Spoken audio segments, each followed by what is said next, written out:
প্রিয় দর্শক আসসালামু আলাইকুম। ইতিমধ্যে আমরা যে বাচ্চাটি আমরা পেয়েছিলাম সে বাচ্চার গার্ডিয়ানকে পেয়েছি। অসংখ্য ধন্যবাদ। আসলে এই আল্লাহর একটি রহমত, বৃহত্তর 22 দুস্তামি ব্যবসায়ী কল্যাণ সমিতির এমন একটা উদ্যোগ আমার কাছে ভালো লাগে, আসলে না বলে পারি না।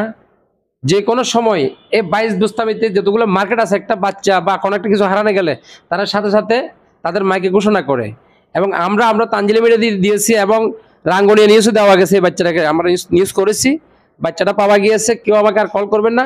আমি এখন ওনার মায়ের সাথে একটু কথা বলবো। কোন জায়গা থেকে বাচ্চাটা হারছে, কিভাবে হারছে এটা একটু বলেন।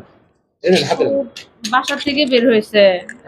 আমি এবার বাইরে ছিলাম, মানে বাইরে আসছিলাম, তো ও আমাকে খুঁজতে মনে বের হয়ে গেছে। আপনার নামটা বলুন তো। আমার নাম লাভলি আক্তার।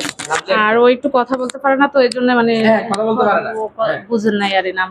আচ্ছা, নাম বলতে পারে না মানে আপনার বাবা কি বলতে চেয়েছেন? হ্যাঁ হ্যাঁ এটাই। আচ্ছা, এখন আপনি বাচ্চা পেয়েছেন, খুশি হয়েছেন? হ্যাঁ হ্যাঁ শুকর আলহামদুলিল্লাহ। আচ্ছা, এইদিক দেন ভাই। আপনাদের বাচ্চাটাকে পেয়ে আপনাদের কার্যকলাপ কি করতেছেন একটু বলবেন?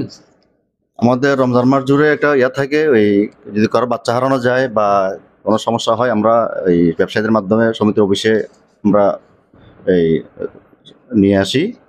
এবং আমি নামাজরত অবস্থায় জানতে পেরে দ্রুত নামাজ শেষ করে অফিসে আসার পথে তখন পাই যে অভিভাবকের খোঁজ পাওয়া গেছে। আমি আমার সমিতির অফিসে নিয়ে আসি এবং তার মার জিম্মায় উপস্থিত সাক্ষীজনের সম্মুখে আমি হস্তান্তর করার জন্য প্রক্রিয়াধীন আছে। ধন্যবাদ। তো সবাই এই ভিডিওটা একটু শেয়ার করে আবার একটু জানিয়ে দেবেন, যারা যারা হয়তো আগের ভিডিওতে দেখছেন বাচ্চাটা আমরা পেয়েছি, গার্ডিয়ান পাচ্ছি না। এখন গার্ডিয়ান যেহেতু পেয়ে গেছি, ওনার মাকে পেয়ে গেছি, আর সমিতির অফিস থেকে এটাকে বুঝে দিচ্ছে বাচ্চাটাকে। তো সবাই ভালো থাকবেন, ধন্যবাদ।